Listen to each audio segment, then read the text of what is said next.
All right, you guys. So thank you so much for joining us. Now today we have a treat. We have none other than Sherman Augustus with us. Yeah. So thank you, man. We're gonna get into ITB season 3, and we'll see Right. how much we can get out of you for episode 9 and beyond. I don't know, man. Yeah. You don't know how many times I kind of wanted to slip some messages to you, like, okay, you're on point here, over there, you might, yeah, over here. In the next 8, you're probably on track right here. But it's hard. It's hard, man. It's hard. It is, man, and it's funny because like that's one of the things that makes the show so good. I can't tell you like how many videos we've done, and I think Right. to myself, oh, we nailed it, and I was like, nope. Yeah, So, yeah. Close, but no cigar. right. In a lot of cases. Yeah. Yeah, man. Yeah. So it's so funny. I will tell you. I mean, you've probably seen it before. I think, and people think I'm crazy, but I really do think this is the best show on TV. Now, watch what I say next, Sherman, because I'm including that in comparison to Game of Thrones. I agree. Man, it is. So I always make this proclamation. If you haven't seen the show, then all you need to do is watch the first 10 minutes of episode 1, season 1, and I guarantee you'll be hooked. Yeah. And one thing about the show is each season it gets bigger, bigger, and bigger, because they're able to expand on the broadness of the show. I mean, they built a really cool world, and there's nothing else like it. If I wasn't on the show, I would definitely be a fan. I would probably be a hater because I wasn't on the show. But I'm just telling the truth, man. I'm just telling the truth. But it's something special. It's something special for all of us. There's a lot of us are working on other things right now, and we always talk occasionally, a lot actually, because we just have that really cool, cohesive. It's a family, and so we always bring up how much we miss each other because it's just, I mean, for the first time, or maybe the second time in about maybe 29 years of me being an actor, this is probably the second time I've been with a group of actors that I have to spend a long time with. And it goes beyond even more than family because, we honestly all care about each other and each other's families. And it just makes it that much easier for us to, to work together, and it's just so cool. And when we got to every production, at the end of production, and you get a little sad and all that kind of stuff, it was really sad. I mean, I think I'm the only actor that stayed like 3 weeks longer when everybody else was gone because I was like, what do I do? And I would just walk around our old, stomping grounds, Right. go, oh my God, Orla lived there. Oh my God, man, Lewis and everybody, we tore that place up. It was so good. It was just really crazy, man. So the show was totally different, and I think that element brings a lot of authenticity to it. And we have to be on our P's and Q's because the show is just, it's just so wonderful to work on, and we all appreciate it. And I mean, I would tell Daniel all the time, hey man, thank you, brother. Thank you. I mean, he probably got tired of hearing me say that, but everybody earned their stripes to be there. Yeah. But the show is just really something, and I cannot wait for the next 8 to drop. It's going to be oof, boy. I wish I can have all you guys in the same room just to see your heads just go, man. wow. I wish. For real, man. It's going to be epic, for real. Man, no joke. I mean, everybody is on the edge of their seats. And here's the funny thing. I told my brother about it. My brother binged it. My wife is totally caught up too. Right. And we're all just like, everybody wants to know kind of what's happening. And I don't know if you saw there's been a whole bunch of talk about who Sonny's sister is. Is it going to be, all kinds of stuff. Are we going to have almost like a Marvel Civil War thing where we have a Team Pilgrim and Team Sonny and how all of that's going to roll out? And it's yeah, man. So yeah. That's exactly. Well, yeah. I mean, I can say that. I can say there's going to be alliances, and there's going to be alliances that you will not expect. It's like the last season of Game of Thrones when everybody, the Hound and everybody started coming together on one side. Yeah. That were formidable enemies of each other. And it's going to be epic. I can't tell you whose side everybody's going to stack up on, but there is an homage to the Magnificent Seven. Okay. And the Seven Samurai, right? So, okay. you know, as you know, the show actually all the time drops little Easter eggs of certain Hong Kong films, certain Jackie Chan films, The Matrix. You know, they add these little elements in there all the time, and so you can automatically pick those things up. So, and it even goes for as the style and the look of the show, because the show basically is a Kurosawa film / a Sergio Leone. Yeah, you know, that's how I looked at it. You know what? You know? It's so interesting you say that, because especially with the Sergio Leone piece, I'm a big fan of the old Clintwood Eastwood westerns, but even some of the dialogue, and this is what I mean, man, when I talk about like the uniqueness of the show, how they string together all these different genres, and it's just done so well. But you can, like, some of that dialogue feels kind of like that Leone kind of. It is, yeah, it is, and that's the reason why, you know, I'm such a fan of the show, and, you know, thank God I'm on the show. But it's those elements, it's all those elements that we grew up with, you know, Shaw Brother films and the Hong Kong films, and then when we started getting those films here, and of course, watching the Seven Samurai, all those Kurosawa films, the black and white ones, and then you spring forward to, you know, with the Sergio Leone stuff, and just how just the framing of the shots, and you notice, like, for example, season 2, episode 3, my episode, when Sonny and I are fighting in the, before we start fighting in the church, the monastery thing. Basically what happens, the way they just framed upon us, and the way they framed on our weapons, and how they framed on one eye and framed on his eye, you know, that's all Sergio. I mean, come on. You know, when I saw that, I was like, oh, Sergio Leone, I'm cool. That's so cool. I mean, Tor Frazier and Andy Chang, you know, because we have 2 units, I mean, they have to coincide with each other, and they both have their own style, but it comes together, you know, when they edit it. And it just felt so good to be a part of something like that, because it's filmmaking. Even though it's television, they shoot this as a film. Yeah. And that's another thing. I'm a film guy. I came from film, you know, although Doe is in television now. But, you know, film is really tricky. But they shoot this show as a film, and our pacing is like a film. So we don't have to worry about, you know, X number of pages per day. Right. Right. So it allows us to have that opportunity to actually create with everyone else, you know, create with everybody who's there. And that, you know, everybody gets to tell their story. And so that's one thing about the show that's so magical, is that every department, you know, puts over 100% into their job every day. And so once you see that, we see that as actors, and we go, man, we got to step up to the plate. I mean, you know, it's freezing cold and everybody else is out here having a great time. I can't be a pansy actor and go, it's cold, we're going to wait in the tent. Nah, keep your ass out here and do this. And that's what makes the show special. So when we get to all these things in the next 8, you'll see that, and you'll see this other bonding thing. And I know everybody wants to know about what's going to happen with Gaius and the widow and Lydia and Moon. It's going to be bananas. It's really. I can't wait to see that, because I don't know if you actually, Sherman, I'm going to turn this down real quick, because I'm getting some feedback on my end. Okay. Is the audio okay on your end? Oh, the audio's great. Okay. I got the earbuds in. Okay.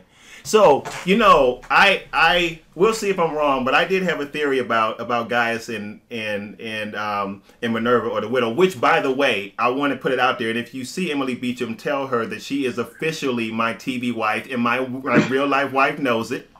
So, yeah, man. Okay, I will. I will do that. I'll send her a note today. Okay. I'll send her a note today. Go ahead. No, I was going to say, it's really interesting, because when I first saw the connection between, actually for both of you guys, what was happening with you and Lydia, and also what was happening with the widow and Gaius, I was thinking there's no way this type of relationship can last with the mindset and the dynamic that they have in the Badlands now. But now, since things have turned kind of on their head with the last episode of season 3, I'm like, maybe, but I don't know, man. I got my eye on Lewis, man. Something ain't right. Your prediction about who's gonna die? Oh, my friend. Oh, my friend. Well, nobody's safe. I can say that. No one's safe. But and then there was another show. I can't say much more about it. But you brought up an episode about a certain thing. Okay. And everyone's going to be surprised, which is going to lead The last frame of episode 16 will lead to everybody's head is just going to be like, it's going to be like, I think people are just going to melt. Really? What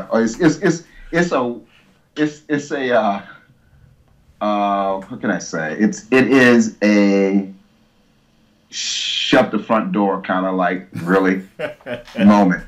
And you think everybody had to wait for this long hiatus to be over. Yeah. Once you see that last frame, everybody's just, I think it's going to be some really anxious people. It's going to be, I wish I could just have everybody in one room and I could just watch everybody go, bah! There's a couple episodes I wish I had everybody in the room, you know, and just, you know, okay, well, next week, scoop your heads up, folks, and I'll see you next week because it's going to be even crazier. Yeah. Man, see, now I don't even know what to do with myself, man. I know. So I don't know what AMC is doing, but I project, since the show's going to come back mid-January, February, I would project that maybe in November, end of November, most likely December, you'll start seeing ads and some trailers. Because we shot a bunch of stuff before we wrapped out. Okay. We shot another EPK, but it's going to be very interesting. It really is. So yeah, I mean, we're looking forward to it, and I man, it's so interesting because I really do think, you've heard me say before, I'm not really sure what's going on at AMC. I don't know if it's a contractual thing with previous show. I don't know what the deal is, but I don't know why they're not pushing this. I'm telling you, Sherman, I'm serious when I say I feel like they don't know. I know. I'm right there with you. It's the whole corporate thing. It's a strategy. It's board members. It's all those things. And, you know, they know what they have in their hands when it comes to Badlands. They know that. Good. Good. I've heard some things that they have in store for the show, and things are percolating really strong for it. So, you know, what I've been hearing is very positive. Okay. About the show. It's very, very positive. I wouldn't worry about it. You know, I read somebody said something about the show is going to be canceled or something like that. No one's said anything about cancellation. You know, they know what they have. They're just trying to figure out the right thing to do because they have a whole bunch of shows that are lined up. And I will say this for AMC, they will give a show a shot. So they have all these shows that are slated, you know, that they want to give a shot. So they know they're workhorses. They can sit their workhorses over here. You know, they're here. Let's try this out over here. Okay. And it's nothing about replacing anything like that. It's just making the network stronger, I feel. But in that case, I mean, I do have to digress and say, you know, they shouldn't be messing up too much with the show because, you know, it'll be a lot of angry folks. Man, that's an understatement. Because... And the thing about it is, like, I feel like there's for whatever the numbers are in terms of who's following the show right now, it could be double or triple if the show had more exposure. Because as I said, I've not come across one, and I mean, this is not an exaggeration, not one person who I've challenged to watch this show, and it's like, oh man, dude, I never knew. Like, why? Yeah. So. Yeah. It is about exposure. It is about promoting the show.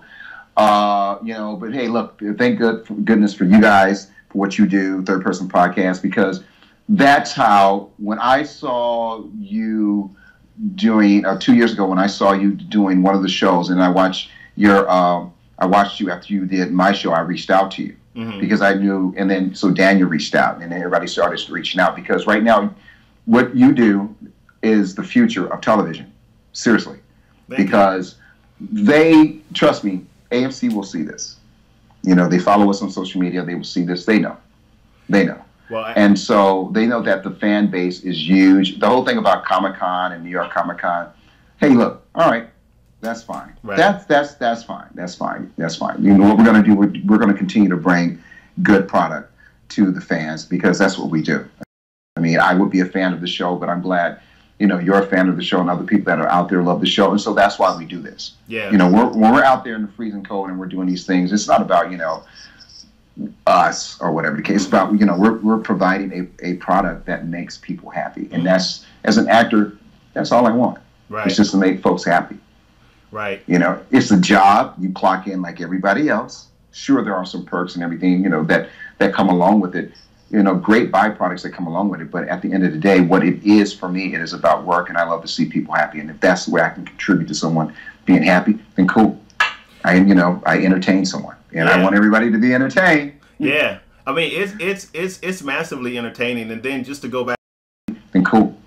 I entertain someone, and I want everybody to be entertained. Yeah. I mean, it's massively entertaining. And then just to go back to what you said before, it really is interesting to hear you say that it's really shot like a movie, because it does. It's a TV show, but it feels very cinematic when you're watching season 3. It's huge. So, it's so fast. Yes. Oh, speaking of season 3, so, dude, that scene with you and the widow.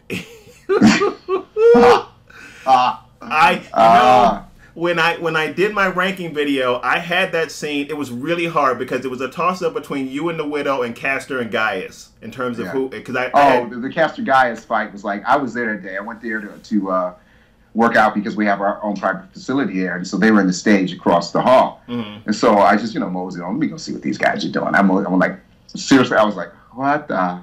Okay. And it's like being in a great acting class or watching someone that you're working with, do something, and it makes you strive to be better. Yeah. You always want to be better. And, I was just like, cool. And it's just like, Dean is not a martial artist. He's a dancer. So in fight camp, Dean was kind of struggling, but I was like, he's a dancer. He's going to pick this up so fast. And look what happened. Boom. It was awesome. Yeah. It was awesome. Yeah. I mean, the work that you guys put in, just period, is phenomenal. And it really is interesting. Right. Daniel and I talked about this. You can tell good fight choreography versus editing and the camera trying to hide an actor's inability to pull off the moves. Exactly. So you guys are putting in phenomenal work, and I told Daniel one of the things about, because I know that a lot of the movements are heavily wushu based. I know there's some and that stuff is hard to pull off, man, on screen. It's hard to pull off because I'm a Taekwondo guy, because I'm tall, and I'm linky. And so, a lot of the movements, I also study Kutsu, which is Korean Kung Fu. And some of the movement is similar, mm-hmm. right? But not as quite. Wushu is more flashier, and, you have to make it look good, and everything has to be even, and when you do it right, it's beautiful. Right. So, and that's the reason why we have fight camps. So because I train all year doing my Taekwondo stuff, and then so when you get back to that, you go, okay, I have to think this way and move this way, and it's just, you have to just move a little differently. Yeah. That's all. And I remember we were in fight camp, and like the second week of fight camp, Ruda and somebody came over, and we had this conversation about, all right, we're going to start, because I saw Andy Chang's storyboards mm-hmm. About the fight. And okay, so Andy did the storyboard, but Stephen Fong was directing that particular fight scene, and it was the first fight scene up. And so it was no pressure, right? Mm-hmm. Because it was the first fight scene that was going to set the tone of the rest of the season. So Emily and I looked at each other and we were like, what? Moon and the Widow? Which makes sense. Let's throw Moon in the Widow. Let's see what this, the dynamic here. Right. And, so we started rehearsing for a couple of days, this movement that they were working on. And I'm a righty. I'm not a left-hander, mm-hmm. right? So, which is an interesting story, and I'll tell you that in a second. Let me see where okay. Yeah, I'm a righty. And remember, I get the right hand cut off, right? Yeah, so I'm thinking, well, I'll get to that. So we were rehearsing one day. We were like an hour into it, towards the end of the day at fight camp. And fight camp is we start at 8 and we don't end until 5. Mm. So it's all day, 1 hour lunch, and we're going. So it was towards the end of the day, and I looked at Emily and I just said, you know what? All this stuff that we're doing now, when Master Didi gets here, is out the window, right? So she was like, you're right, Sherms, right? And so, when Daniel wasn't looking or somebody, we were half-assing it, because we knew it was going to happen. And sure enough, right, when we shot that particular scene, we started off that morning, and by lunchtime, Master Didi was there. And so that's when the real fun began. And it just, everything so we didn't do any of the movements that we practiced before, 2 weeks before. We were doing totally some other stuff on the spot. And that's what's good about so wonderful about the show. It's almost like it's improvisation. It's just like a great jazz band. You know, you have to be on, and it's two great dancers, right? And you learn this choreography. And once you get your rhythm down, it's something you know when you're clicking. Once that rhythm's down and it feels good, and you know you're hitting all the spots, because our camera operators are the third person in the fight. You know, like you were saying, there's no cuts, fast cuts. They're there. They're there in your grill. So, you know, you rehearse the move. And that rehearse of the move may only be, you know, you walk through it slowly, you walk through it slowly again, and then you do it for camera, half speed, and then you're shooting. Okay. It's like that. It moves fast. It's just like if you're a choreographer, if you were a dancer on Broadway and you show up for an audition and they show you the move, okay, number 22 up, and you do it, okay, number 22, you're out of here. Number 23, you stay. That kind of thing. It's that thing, you know. Which makes you want to do your best. So that fight, first fight up, we had gorgeous weather in Dublin for a month until that day, and then it changed. And it got cold, and it was raining. And the day before we shot the fight scene, we did the top of the dialogue scene, and then we matched it the next day.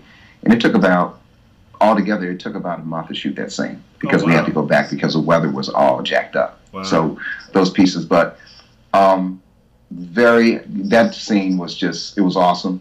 You know, it was just, you know, everybody knocked it out of the park.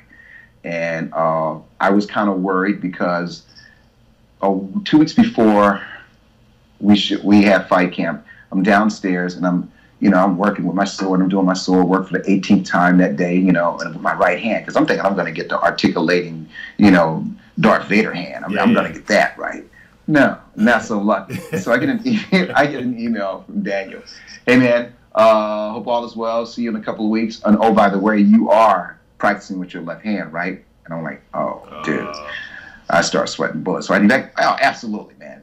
You know, thanks for the heads up. But yeah, absolutely. I wasn't using my left hand. I was still working with both hands because I was learning all my flower weed and all that stuff with my right. Right. So I had to go back to the drawing board, and you know, everything worked out. It was, you know, once we got 2 or 3 months into, or like 2 months into shooting, it was all good. I didn't have to concentrate on it as much. It was just, it became natural.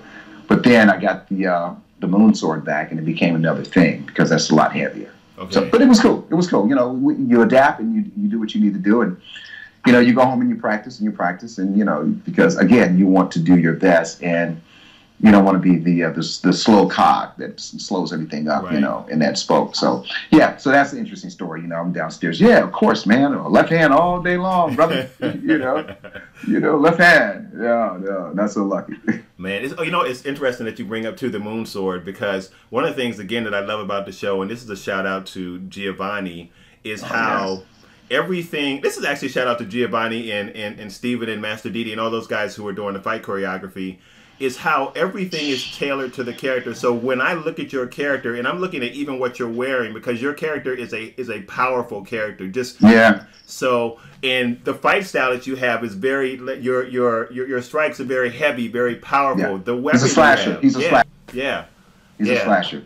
And because of the broadsword, because the broadsword is made for slashing and just, you know, decimating your opponent, you know, just, there's my arm, right. You know, I don't want to fight no more kind of thing. Right. Plus you have the rings on there, and that's a distraction, and plus, you know, you can use that to break other people's swords.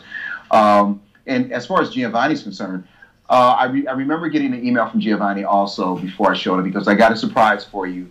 I'm going to dapper you out. I'm just like, I'm good. Oh, I'm good now. I didn't know what he was going to do, but it was like, okay, I knew I was going to have to wear the old outfit for a minute.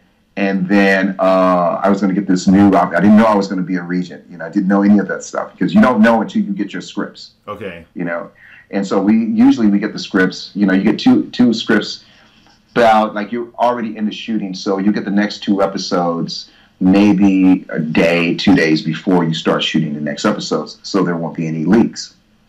So you have to read through the script real quick and start learning your stuff. Okay. And breaking down scripts. So you have to go, your whole process, my whole process as an actor, you know, I read the script, or break down the script, or break down what I'm saying, and then I start doing my negative to positives. So depending on, you know, You know, Moon gets his hand cut off. You know, okay, well, how do I come back and have a win from that? You know, so you know, you do your due diligence as an actor, and especially when it comes to dialogue.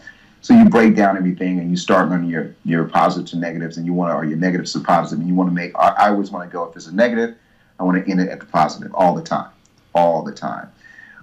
So even if that means losing an argument to, you know, Lydia or something like that, you know, you still want to go out stronger. So you have to start doing your due diligence and start going through your script and all that kind of stuff. And then boom, you know, once you get that down as an actor, any actor in anything, it becomes easier because you know what you're doing, you know your motivation, where you're going from, where you know where you're coming from, kind of thing. You know your character. But one thing about our show, a lot of us find out where we're going once we get the script. So I'm always open and receptive to that. Okay. So wherever he's going, I have to go. I have to take him there. You know, and I can't be, hey, what are you guys doing? Okay, it's a challenge. Let's do it. But we all come up with our own ideas. And again, going back to shooting this show like a film, the directors are always there. You can call them or knock on their door and go in. And I do that all the time. Once I read the script and break it down, I'll go knock on the door and say, this is what I'm thinking.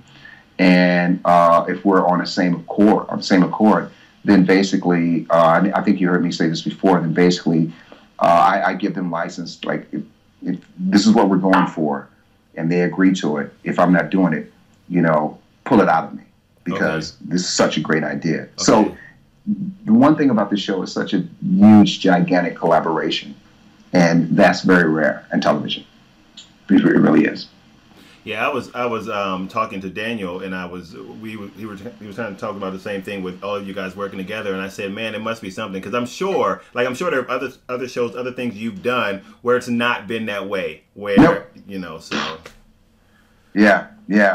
I mean, it was always fun to go to work, and that's exactly what it is. You know, like, I'll reiterate that again. It's work, and you want your work environment to be as stress-free as possible. And especially, you know, you're at the A game, the pinnacle of entertainment. You know, when you're doing an A-list show like this, working with A-list actors. Yeah. You know, you're standing across Babu, or standing across Lorraine Toussaint. Yeah. Lorraine don't play. Lorraine don't play. I mean, Lorraine, my first day with Lorraine, I was like, okay. She looked at me like, yeah, come on, brother, what you got? I'm like, oh, okay. And so you have to reevaluate where you're coming from, you know. And I went over to the director, whoever was directing that time, and I said, okay, change of plans, because she ain't playing. Yeah. So it was really cool. It was really cool to get into, you know, the arena with folks that you know are going to bring it all the time. And sometimes you can get caught up. I mean, it happened to me a lot of times. You know, you're in a scene and you're watching Ed Harris say something on Mark Strong, and you're like, dude, wow. Yeah. You know what I mean? You know, it kind of blows you back. But well, you're here now, sucker. You step up to the plate. Yeah. So I definitely felt like that a lot of times with, you know, each and every actor on our show, you know, because it's just something really, really, really special. And, you know, we're all trying to just bring the best to everybody, you know. So it's cool. Yeah. I dig it. Yeah, no, I'm still a little salty because, as you remember, per the video I did on you, I was supposed to have that role, but you know. That's right, man. I'm sorry, bro. It's okay. They did say you knocked it out the box, but you know why they didn't give it to you? Oh no, why? They said you wanted too much. Oh. They said you wanted $300,000 per episode. I'm like, really? You know, really? Sherman, they almost gave it to you.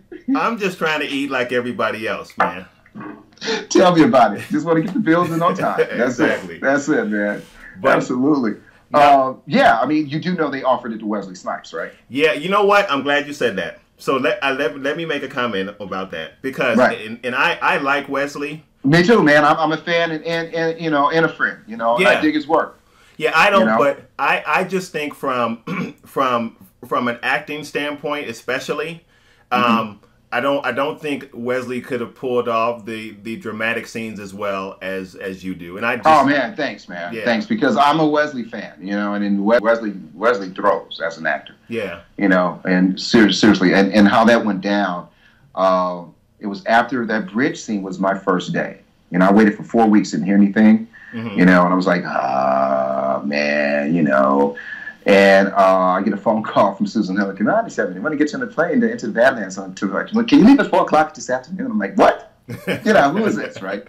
Anyway, I flew out there Friday, got there Saturday, had a day's rest after doing everything, hair, makeup, wardrobe, all the whole thing, and a couple of makeup tests. And I was on that bridge, doing that bridge scene that Monday. Wow. That was, yeah, just like that. We were shooting that bridge scene. Wow. Boom, just like that. And here I am standing across from Nick Frost and Daniel Wu, and I'm like, are you kidding me? Are you? What did I do to deserve this? I did something good. Didn't I do something good? You know. So it was a trip. But yeah, okay. I'm gonna decline this call. Hang on a second. Oh, okay.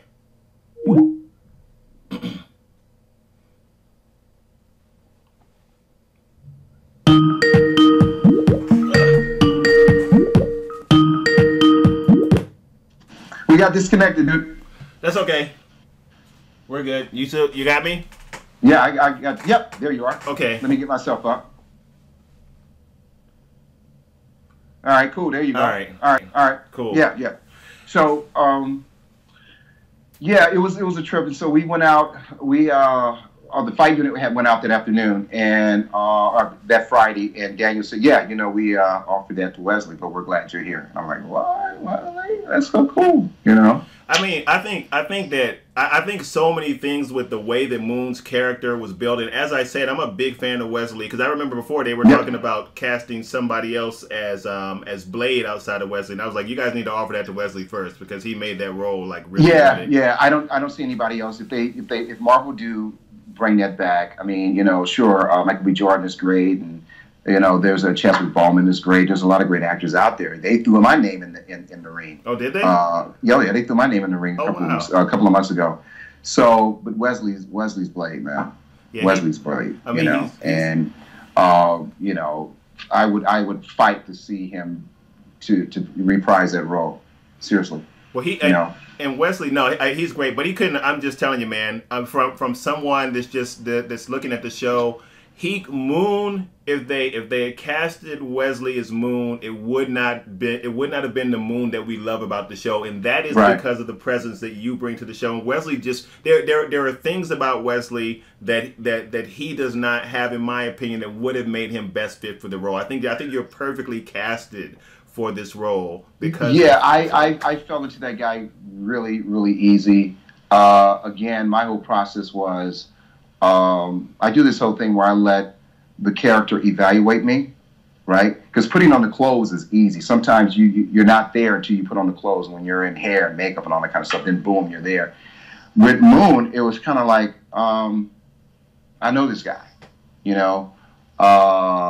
I know where this guy is coming from. I know where he's going. A lot of that is just personal stuff with my journey, leaving professional football into acting, and being told certain things. It's hard for an athlete to do this, do that. I look at Fred Williamson, Jim Brown.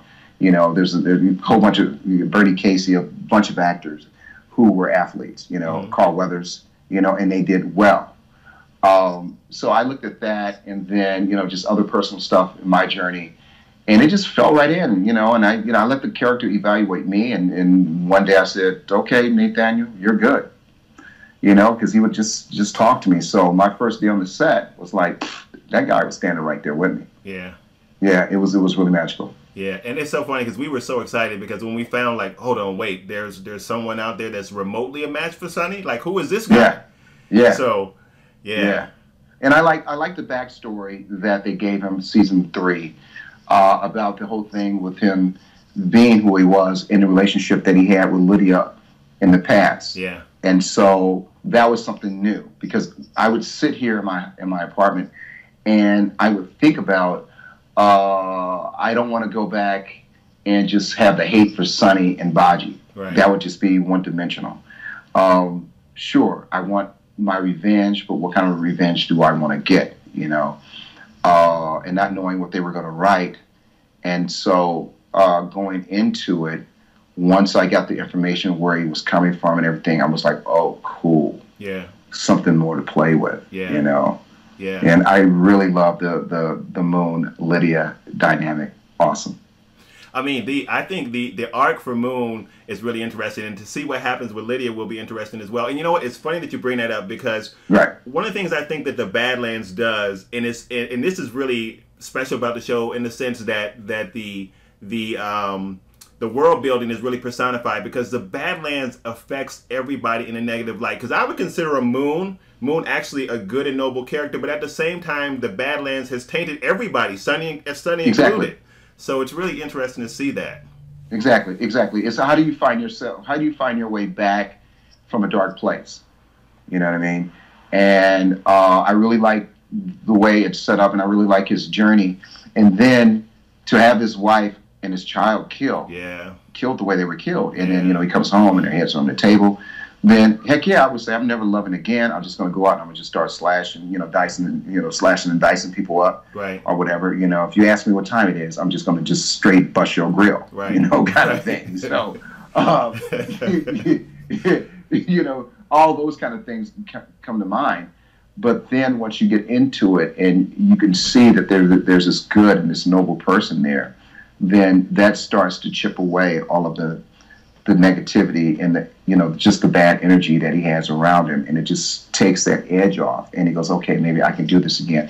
Plus it was this whole thing I started thinking about, can I, because he goes with the widow. It's just not about her pointing him in the direction where Sonny and Vaji is, but maybe I can assimilate back into what is normal here in the Badlands right now. Maybe I can do that. Yeah. Maybe I can be noble again. Maybe I can, maybe I might just earn my dignity back on the field of battle. Yeah. And then when he sees Lydia, he goes, oh, hey, wait a minute. Yeah. Oh, Lydia? Yeah. What's up? Quinn's dead, right? So let me holler at you. Right. It's really funny, and that's the thing too, man, and that speaks to the writing and just how the characters have been developed, because the show has so many layers, and it's I mean, you just and it's interesting because you think but you don't really know kind of what's happening with characters, and that's one of the things I love about the show too. It's not just the martial arts execution.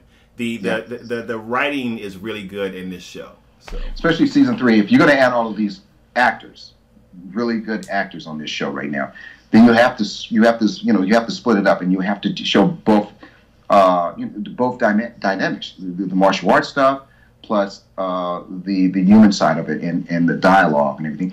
I can't remember what episode it was, but we went 30 minutes into the show before there was the first fight scene. I know exactly what episode, because it struck me how much I enjoyed that episode, and it did not start with a whole bunch of fighting. Yep. Really, that was really good, and it just shows the audience that there's more than just the fights and great choreography and great action. Right. You're looking at this. I mean, Ireland is just so beautiful, and so you get these beautiful locations. There were places where I thought I was on another planet. Wow. It's just beautiful. So you get to play in that. And you have that for a backdrop, and it's just, I mean, again, I hate to bring up the word magical, but it is freaking magical, man. It is Ireland. So it's wonderful to be shooting a place like that. And then you start getting into the whole human aspect of it, and, these relationships that are being built. And you're enthralled. You're like, okay, this is a great show. And there's a lot of TV shows that I just don't watch because they're popular, because they don't have those moments. We get to have these moments on this show. Yeah. And it's like Game of Thrones. It's I was a big Penny Dreadful fan too. Yeah, I like Penny Dreadful too. I was a big Penny Dreadful fan, and we got all those people came from Penny Dreadful over to Badlands, and so I love it. It's interesting. Awesome. Because in some sense, for me, I feel like Badlands is almost a superhero show in the sense that you guys can do these amazing things, but at the same time, there's frailty within the characters. The characters are vulnerable in all these different ways, but yet astonishing fighters. So yeah. I mean, look at the Gaius and Widow thing. I mean, it's like boom, right. Boom. The Gaius is like, I always loved you. Right. Like, oh, dude, he's going out like that. Oh, that's cool. So great.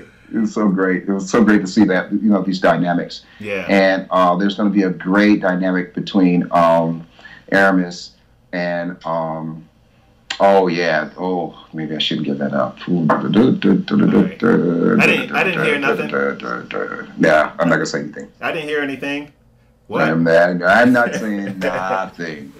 I'm not saying nothing. But there's going to be some really good. His storyline is just going to arc up, and Okay. it's just going to be wonderful. It's going to be wonderful to see because everybody's going to have all these magnificent moments. Everybody. And I'm interested to see what's going to happen with Chow. I feel like everybody is about evolving, and Chow is like kind of holding on to the last remnants of what the Badlands, you know. Yeah, it's that last. She's just holding on to that last bastion of power. You Right. know what I mean? It's just like she's just holding on to it with her fingernails right now, and it's going to be quite interesting to see what happens with that. You know, Nyx and that's going to be. That's going to be awesome. I mean, the whole thing with Pilgrim and Cressida and Nyx, it's going to get real hot. Yeah, it's going to get really hot. But I can't wait. There's a really great scene with Orla and I and Cressida that's just going to blow everybody's mind. It's going to be really awesome. We're going to have some moments. We're going to have some real good moments with Cressida. It's going to be like, well, just do it now, man. Just do it now. You'll see. It's going to be bananas. And it's going to piss a lot of people off. Oh, really? Oh, yeah. Oh, yeah. Wow. Oh, yeah. There's going to be some folks when the show goes off, y'all going to be like, what? Wow. That particular episode. There's a couple of episodes y'all going to be like, what? It's going to be crazy. Oh, man. You know, it's interesting, too, with Lydia, because I do think that Lydia and Cressida are probably two of the smartest people on the show in terms of being calculating. So when those two first met, when the Widow's going with Lydia to meet Pilgrim, yeah. I just love the interchange between the two of them, because I said to Daniel, one of the things I love about Lydia is I feel like she's always kind of playing chess. She's always a couple of steps ahead.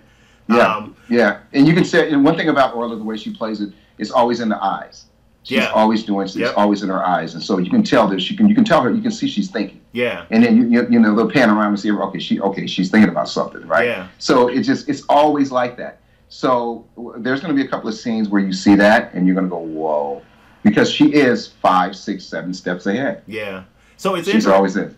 So it's interesting when she meets Cressida, who we know has somewhat of an ability to look into the future, but also the ability to read people. Right. So to look at them go back and forth and have that dialogue, I love that scene with those two, because I feel like those ladies are almost kind of like evenly matched in terms they're compatible. Yeah. They're compatible. There's a moment, you'll see this moment where when Cressida comes to the sanctuary, and we have to have this showdown with her, you know, for this verbal thing. Mm-hmm. Off the chain. I mean, we worked that thing like crazy. Yeah. And it was so spontaneous. We rehearsed it once, and then we all saw what everybody was doing, and then we all looked at each other, and we went to our own perspective corners, and like, oh, this is gonna be fun. And we went at it. It was awesome. And I know everybody's going to talk about it, but Cressida's doing this thing, and I look at Lydia like, you know, it's like what every brother would do when somebody comes in their house talking some shit, right? And I can't wait for everybody to see that scene, because I go, it's really cool. I just wait, and I can't wait for the next scene. I really can't. Yeah, I'm so excited, and it's boy, I can't wait. I can't wait. Yeah. So, all right, you guys, we're going to stop right there, because this was a long interview. Can you believe he gave us an interview that was almost like an hour and 40 minutes long? It's crazy. So what we're going to do is we'll break it up. The second half of the interview is really fan Q&A, and you don't want to miss that, because you get even more insights to what we can expect in the show coming up. So first off, thank you, Sherman, for spending the time with us. Man, isn't it just crazy? It's just so amazing, the fact that the cast loves the fan base so much that they do stuff like this for us. So thank you so much for spending time with us. Guys, I hope you enjoyed it, and I hope you're excited. Because what it seems like is the things that are coming from the second half of season 3 is going to be crazy. And we're all on the edge of our seats waiting for this. So now, man, we've gotten some insights, some things that we can expect. I mean, how many times did he say that opening episode for the second half of season 3 is going to be crazy? We can't wait. Man, you guys, and we talked a little bit off camera as well, so he shared some things with me that I'm just going to do a whole nother video on. I mean, some stuff coming, man. Listen, boy, get excited, get excited. Hashtag Into the Badlands, invite your friends. Go back, like I said, and take a look at seasons 1, 2, and what we got so far with season 3, and get ready, man. Oh, man. Whew. Guys, thank you so much for taking the time out to watch this. I really hope that you enjoyed this. I really do. Again, I'm super grateful and thankful for Sherman doing this interview, and I hope we get some discussion going on in the comments below. A lot of great information, guys. If you like this, give it a thumbs up. Share it if you found it shareable. Challenge somebody to start watching this show and see what happens. I promise you the fan base will grow. We love this show, man. We love this show. And I'm really excited about so much more to come. So with that, guys, again, make sure that you subscribe if you are new here. If you're an ITB fan and you haven't subscribed here, hit that subscribe button. Join the community. Great community. Great conversations going on around all kinds of aspects of this show. So please join us so that we can get into it together. And with that, guys, I will see you on the next video. Peace.